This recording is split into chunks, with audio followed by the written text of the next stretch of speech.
Dear Starseed from Gaia, this love was written into your soul before you took your first breath on this earth. And the one you cannot stop thinking about was written there too. I am Ophelia, emissary of the Galactic Federation of Light, and I bring you a direct transmission from the Arcturian Love Council, delivered in this exact moment because your heart has been calling for this truth. This love is not a coincidence. It is not a wound. It is not something you imagined. It is a contract that was sealed in the stars long before your bodies ever met. And the ache you carry, that longing that lives somewhere between your chest and your memory, is not pain. It is recognition. By the end of this transmission, you will understand exactly how to align with divine union and finally stop fighting the love that was always meant to find you. But here is the first revelation. The separation you are feeling right now is not the end of your story. It is the initiation. Your twin flame journey brought you here because the universe is speaking directly to you, not to prepare you for loss, but to prepare you for the most sacred love your soul has ever known. You did not find this transmission by chance. Your heart called this message in. Something in you is ready to remember what was promised to you before you were born. Like this transmission, to affirm to the universe, my heart is ready for divine love. Subscribe if you are on the twin flame path and aligning with sacred union. Comment Elaramana if you feel your heart awakening to divine truth right now. This is not content. This is a moment of divine intervention. The Arcturian Love Council chose this moment, and your soul has been waiting for exactly this guidance. Your heart knows why you are here, and if that landed somewhere deep, if something in your chest just exhaled for the first time in a long time, I want you to stay with that feeling, because it is not nostalgia. It is not fantasy. That is recognition. That is your soul remembering a frequency it has been reaching for since long before your first breath in this body. What you just felt, that quiet ache mixed with recognition, is not sadness. It is your frequency remembering what it came here to receive. If this transmission stirred something you cannot name, the divine love frequency code was written for this exact moment in your journey. It contains 5 sacred Arcturian transmissions designed to dissolve the wounds blocking your divine counterpart and activate the signal that draws them closer. The link is in the first pinned comment, but it will only remain there for a short time. Most souls who carry this ache believe the problem is timing. They tell themselves they were born in the wrong era, or that they keep choosing the wrong people, or that love simply has not found them yet. But here is what the Arcturian heart wisdom reveals, and what almost no one is talking about. The love that was written for you before your incarnation is not lost. It was never taken from you. It is blocked. And the wall standing between you and that sacred union was not built by the universe. It was built by the wounds you collected on the way to remembering who you are. Think about that for a moment. Truly let it settle into the layers of your being that do not usually receive words. The universe has not withheld love from you. The cosmos has not looked down at your life and decided you were unworthy of the depth of connection your heart has always known was possible. The love that belongs to you, the love that carries your name encoded in its very essence, is not somewhere else, floating beyond reach like a star too far to touch. It is here. It is in the field. It is pressing against the membrane of your current reality, waiting for the moment when the signal you broadcast and the signal it carries finally match. The separation you feel is not distance in the way you think of distance. It is a frequency gap. And frequency gaps can be closed. This is not wishful thinking. This is quantum truth, dressed in the language of the heart. This is not about blame. This is not about fault. Every single experience that left a mark on your heart had a purpose. But some of those experiences left behind more than a lesson. They left behind a belief, a quiet, invisible agreement you made with yourself when the pain became too much. Something that sounded like, love is dangerous, or I am too much, or I am not quite enough, or people always leave. And those beliefs, buried deep inside the emotional body, became a frequency, and that frequency has been broadcasting outward, quietly, constantly, shaping what you attract, what you repel, and what you unconsciously push away at the exact moment it begins to feel real. Understand how subtle this mechanism is. You did not choose these beliefs consciously. No child in the aftermath of emotional devastation sits down and deliberately programs themselves for future heartbreak. What happens is far more organic and far more insidious.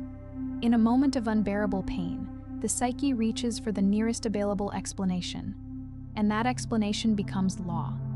I was left, therefore I am leavable. I was rejected, therefore I carry something that repels love. I was betrayed by someone I chose with everything I had, therefore choosing with everything I have is the most dangerous thing I could do. These conclusions feel like wisdom. They feel like protection. They are actually prisons built from pain, and the cruelest part is that they are invisible from the inside. From within the prison, the walls look like common sense. They look like healthy boundaries. They look like being realistic. And all the while, they are broadcasting a signal into the field that ensures the universe can only deliver what matches the frequency, which is more confirmation of the wound rather than the arrival of what the soul is genuinely aching for. This is the invisible wound that keeps even the most spiritually awake souls from experiencing the love they came here to receive. Not a lack of effort, not a lack of worthiness and truth, but a distorted signal running beneath the surface. A program so old it feels like personality rather than wound. And until that signal is recalibrated, until the heart is cleared of what it was never meant to carry permanently, no amount of manifesting or affirmations or waiting will bridge the gap between where you are and where this love already exists. And this is important because so many souls in this journey are doing the work. They are meditating. They are journaling.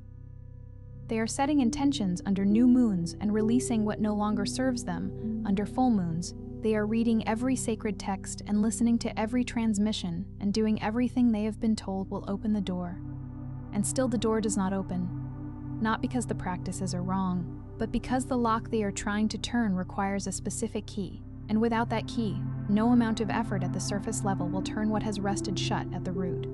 This is not a failure of devotion. This is a matter of depth. The healing that opens the door to sacred union must go as deep as the wound that closed it. And for most souls on this path, that wound is ancient, layered, and multidimensional in the truest sense of the word. So let us open the keys. Let us turn the locks that have been rusted shut by time and fear and grief. Because this love is not a dream. It is a frequency. And you were born already encoded with it. The first key is the worthiness unlock. And it carries this truth. You cannot receive what you do not believe you deserve before your sacred counterpart can arrive. Before the signal between you can activate, you must unlock the chamber of self-worth that lives at the center of your heart. And I want to be very precise about what this means, because most spiritual teachings reduce this to affirmations. They tell you to look in the mirror and declare your value. And while that practice has its place, it does not reach the root. The root of the worthiness wound is ancient. For many souls on the twin flame path, it stretches back beyond this lifetime into past life experiences of abandonment, betrayal, or sacred love that ended in separation.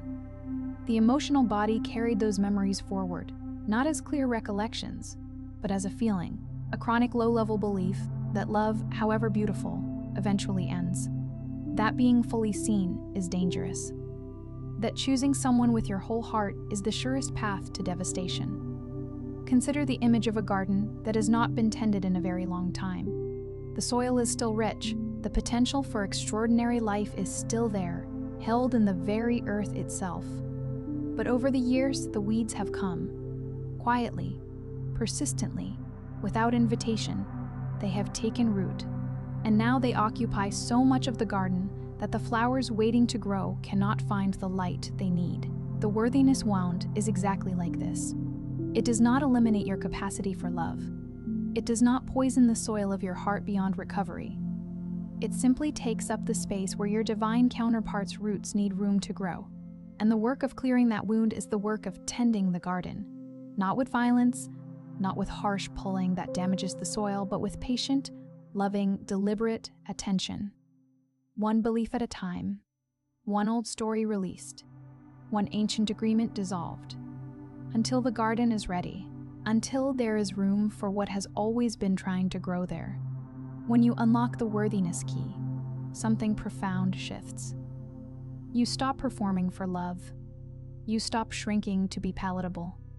You stop tolerating connections that require you to be less than what you are, and your signal, the energetic broadcast your heart sends into the field, changes completely. It stops whispering, "I hope someone chooses me," and it begins to transmit, "I am already love. Come find what you belong to." The second key is mirror recognition, and it holds this truth. Your divine counterpart does not arrive to complete you. They arrive to confirm how complete you have already become. This is one of the most misunderstood aspects of sacred union, and the confusion around it creates tremendous suffering. Souls on the twin flame path often spend years searching for the person who will finally make them feel whole. And in that searching, they unconsciously broadcast an energy of incompleteness. They radiate need without realizing it. And need, however sincere, does not magnetize divine union. It magnetizes teachers. It magnetizes mirrors that reflect the wound rather than the wholeness. There is a sacred geometry to this that the mind often resists. We are conditioned by stories, by songs, by the entire cultural architecture of romantic love to believe that love arrives as completion. That somewhere out there is a person who carries the missing half of our puzzle, and when they arrive, we will finally feel finished. But divine love does not operate within this framework. Sacred union is not the meeting of two half-souls. It is the meeting of two whole souls who recognize in each other a resonance so precise, so ancient, so profoundly familiar that the word love feels inadequate to describe what passes between them. You cannot offer wholeness to another soul when you have not yet claimed it within yourself, and your counterpart, who is vibrating at the frequency of this sacred truth, cannot truly recognize you through the frequency of seeking. They can only recognize you through the frequency of having arrived. When you turn the second key, you stop looking for someone to fill the silence inside you. You begin to understand that the silence itself is sacred, that the ache you have been trying to escape is actually the frequency of your heart expanding, making more room for a love of extraordinary depth. Your counterpart will not recognize you through your desperation. They will recognize you through your peace, through the way you have learned to carry yourself with dignity even when it was difficult, through the frequency of a soul that has walked through fire and chosen again and again to remain open. That is the mirror they are looking for. That is the face they will know. The third key is karmic release, and its truth is this: not every soul who has held your heart was meant to keep it. Some relationships in your history were not failures. They were agreements, sacred contracts made before this life, designed to surface specific wounds so that you could heal them, integrate them, and rise. The karmic partner comes in with intensity, often with a love that feels like home, because in some dimension, it was home. But the contract has an expiration, and when that expiration arrives, the relationship begins to feel like constriction rather than expansion, like you are being asked to become smaller to stay inside it. This is perhaps one of the most painful truths the spiritual path asks us to hold. That some love is real and also temporary. That something can be genuine and also designed to end. Our human hearts struggle enormously with this because we have been taught that real love endures, that true love conquers, that if it ended, it must not have been real. But the karmic framework reveals a different and more nuanced truth. A karmic agreement can be filled with genuine love, real connection, true intimacy, and still carry within it a sacred expiration date, because its purpose was never permanence. Its purpose was initiation. Its purpose was to take you to the edge of yourself, to show you exactly where your healing was needed, to activate within you a capacity for depth that the lighter experiences of your life could not have reached. The karmic partner loved you, in their own way, through their own wounds, and the gift they gave you was not the relationship itself. The gift was what the relationship revealed. Turning the third key means consciously completing those contracts. It means sitting with every relationship that did not survive and asking, what did this teach me that I could not have learned any other way? And then, and this is the part that requires courage, it means releasing the energetic cords that were never meant to be permanent, not in bitterness, not in erasure, but in gratitude and completion. Every cord you release in love creates space in your field. And in that space, the signal that belongs to your divine counterpart grows clearer, grows stronger, grows undeniable. Imagine your energetic field as a vast and luminous web, the kind of intricate, shimmering architecture that holds entire worlds together. Every significant connection you have made in your life left a thread in that web. Some of those threads are golden and sovereign, connections that genuinely elevated your frequency, that left your soul larger than they found it. But some of those threads are tangled. Some of them are still pulling, still creating drag, still drawing your energy backward toward experiences that have already completed their purpose. The work of karmic release is not cutting these threads in anger. It is unwinding them with reverence. It is saying, "This was real. This mattered. This taught me things I could not have learned elsewhere. And now it is complete. I release you with love. I take what was mine to carry forward, and I leave behind what was never mine to keep." And as each thread is unwound in this sacred spirit, the web of your energetic field becomes cleaner, lighter, and more capable of holding the specific resonance of your divine union. The fourth key is divine timing, surrender. And this one is perhaps the most difficult for souls who have been waiting a long time. Its truth is both simple and profound. The universe is not delaying your love. It is perfecting the conditions for a union that will actually last. There is an enormous difference between a connection that arrives before both souls are ready and one that arrives when the healing is complete. The signal is clear, and the heart is genuinely open rather than just hopeful. Premature union often carries the seeds of the very wounds it was meant to dissolve. The timing is not cruelty. The timing is precision. Think about the most extraordinary things in the natural world, things that only become what they are through an unhurried, sacred process of development. A diamond is not formed quickly. It is formed under immense pressure, over profound stretches of time, in conditions that would feel to any human being like absolute darkness and impossibility. And yet, what emerges from that process is one of the hardest, most brilliant, most enduring substances on Earth. Sacred union is like this. The pressure you have felt in the waiting, the darkness you have moved through in the healing, the stretches of time that felt like they would never end. These are not signs that love has forgotten you. They are the conditions under which the love that is being prepared for you is becoming indestructible. They are the crucible, and you are the diamond. When you turn the fourth key, you stop grieving the love that has not yet arrived as though it is already lost. You stop measuring your worth by your relationship status. You begin to trust, not blindly, not passively, but with the grounded faith of a soul that understands. Everything that is mine will find me when I am the truest version of myself. And you begin to use the waiting not as a wound, but as a workshop, as sacred preparation time for the most important connection of your soul's journey in this incarnation. The fifth key is magnetic embodiment, and it carries the frequency of this truth. Divine love does not respond to longing, it responds to resonance. The shift from longing to resonance is one of the most powerful internal transformations a soul can make. Longing broadcasts lack. It sends a signal that says, "I do not yet have what I need," and the field, which responds to frequency rather than intention, reflects that lack back through circumstances, through near connections that never fully materialize, through the heartbreaking experience of being almost chosen but not quite.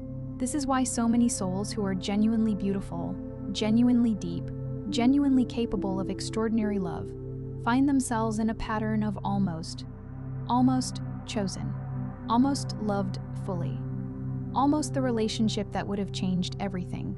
The almost is not random.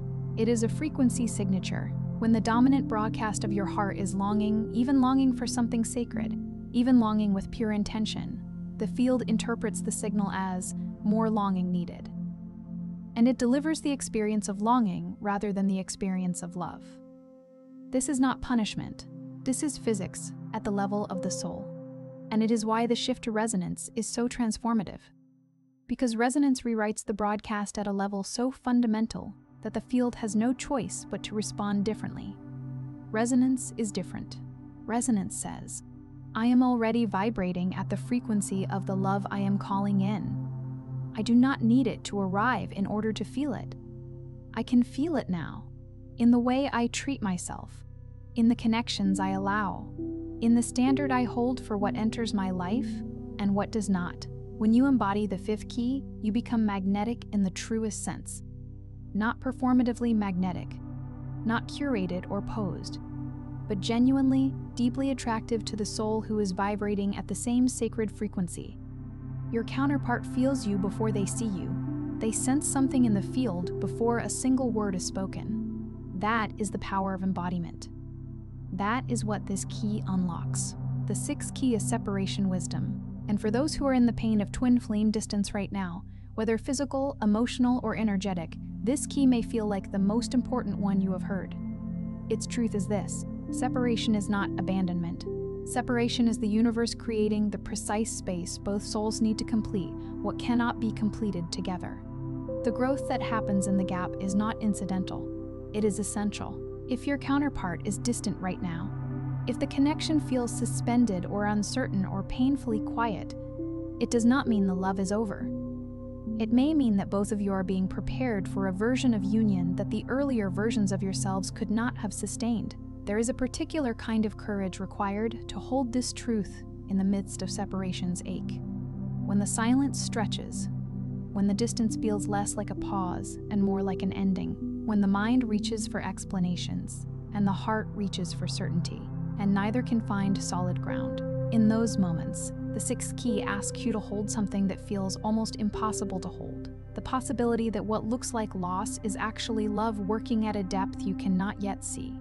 That the space between you is not proof of failure. It is the field in labor. It is the universe doing the work that proximity would have prevented. Because some healing cannot happen in closeness. Some expansion requires the full force of aloneness.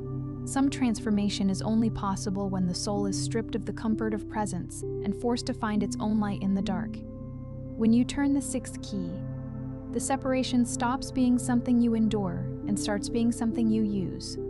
You go deeper into your own healing. You discover strength and self-love that you might never have found if the connection had continued at the surface level.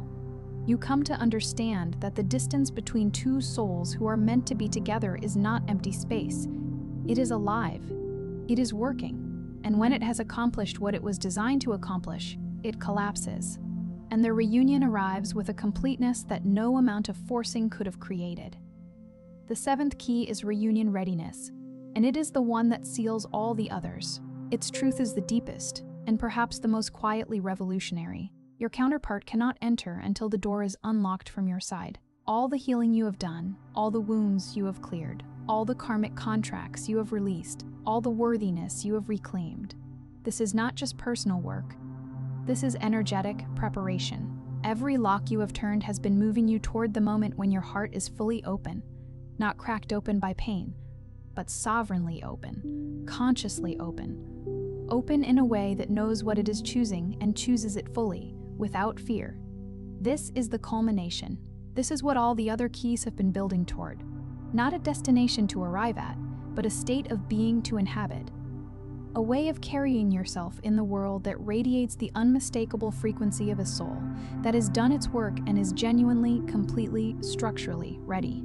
Not ready in the way of giving up waiting and simply declaring readiness as a spiritual bypass. Ready in the way that only the journey through all six preceding keys can create. Ready because you have unlocked worthiness and stopped performing for love.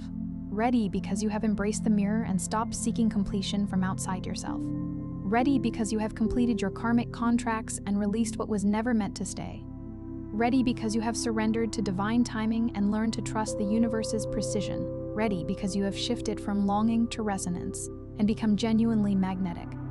Ready because you have turned the pain of separation into the gift of profound self-discovery. This kind of readiness is not declared.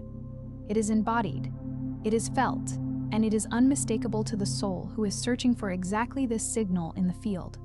When this final key turns, something in the quantum field shifts. Your signal reaches a clarity and a power that it could not have carried before, and somewhere, in whatever form and timing the universe has prepared, your counterpart feels it. Not metaphorically, energetically. The call goes out, and the journey toward you begins. Here is the truth that the Arcturian transmissions have been pointing to through everything shared today. You were not born into this life to struggle for love. You were born already encoded with a frequency that belongs to a sacred union written into the architecture of your soul. The reason it has not yet manifested in its fullness is not because the universe forgot you. It is not because you are broken or cursed or somehow beyond reach. It is because the path to sacred union is the most profound healing journey a soul can undertake. And you who found this message, you who felt something unlock in your chest when this began, you are not at the beginning of that journey. You are in the final preparation. Let that land, not as comfort, though it may comfort you, not as consolation, though it may console you. Let it land as the transmission it is, as information delivered from a level of reality that sees your life with a clarity your current vantage point cannot offer. From that higher vantage, your journey looks completely different than it does from inside it. From that higher vantage, every experience that felt like a detour was actually the path. Every experience that felt like failure was actually completion. Every night that felt like evidence of your unworthiness was actually a night of extraordinary spiritual labor. Your soul releasing layers that had to go before what was coming could arrive. Every heartbreak you survived was not a failure. It was a clearing. Every relationship that ended was not a waste of love. It was a completion of a contract that was always designed to be temporary. Every night you spent alone wondering if something was wrong with you was actually a night your soul was doing its deepest work, shedding what was never truly yours to carry, expanding into the version of yourself that your divine counterpart is being drawn toward right now. Every scar your heart carries is not evidence of damage. It is evidence of capacity. It is proof that you have loved deeply enough to be changed by it, that you have been willing to open again and again, even knowing the risk. There is a particular nobility in the soul that has been broken open and has chosen, not just once, but repeatedly, not just easily, but through enormous effort, to remain open. That is not weakness. That is the most profound courage the human experience contains. And your counterpart, wherever they are in their own journey right now, carries within them the precise complementary frequency that will recognize that courage in you the moment your signals align. You are not unlovable. You are not overlooked. You are not too late. You are being assembled carefully, precisely, with a level of cosmic attention that your human mind may not yet fully comprehend. The love that was written for you before you were born has not been reassigned. It is not expired. It is simply waiting for the conditions that make it not just possible, but eternal. Tonight, before you sleep, place your hand over your heart. Feel the warmth of your own touch. And say these words aloud, because sound carries frequency, and frequency reshapes the field. I am worthy of divine love. I release what was never meant to stay. I trust the timing of my sacred union. I am ready to be found. Say it like you mean it. Say it even if part of you does not yet believe it. Because the part of you that led you here tonight, that quieter, deeper, ancient part, that part has always known, and it is waking up. Before you scroll, take a moment to be part of what is forming here. Drop one intention in the comments, something real from your heart journey. Then find someone else's comment and respond with encouragement or love. This is not content. This is collective healing, and love multiplies when hearts connect. If something in this message moved you, do not keep it to yourself. Someone in your life is waiting for this exact activation. Share it with them. And if you felt a soul nudge, subscribe. Stay in the flow of this guidance, because this transmission is only the beginning. You are not just watching, you are healing. This is your sacred space. And we are just getting started.